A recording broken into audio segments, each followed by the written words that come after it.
Machine Vise. Machine vise is used to hold and grip workpieces for machining purpose.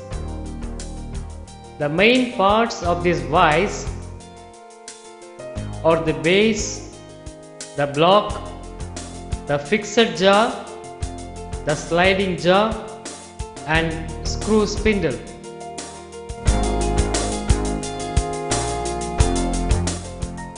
The base, made of cast iron, has lugs provided to clamp the assembly on the machine bed.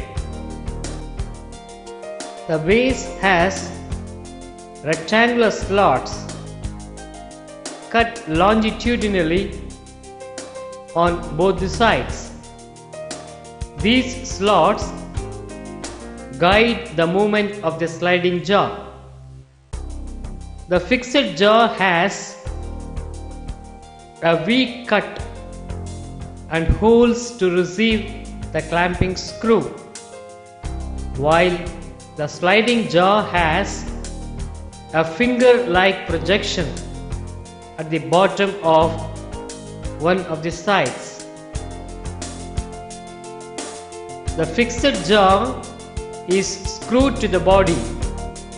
The sliding jaw is placed on the base in a manner that the projection locates into the groove of the body.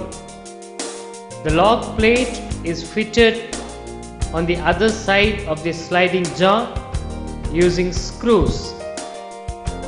Thus, the sliding jaw can slide along the base, but it cannot lift up.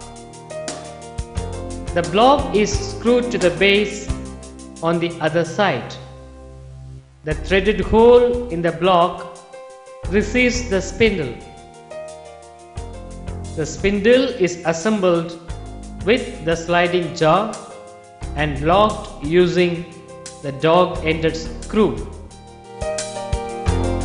By rotating the screw spindle, the sliding jaw is slid towards or away from the fixed jaw, enabling the clamping and unclamping of workpiece respectively.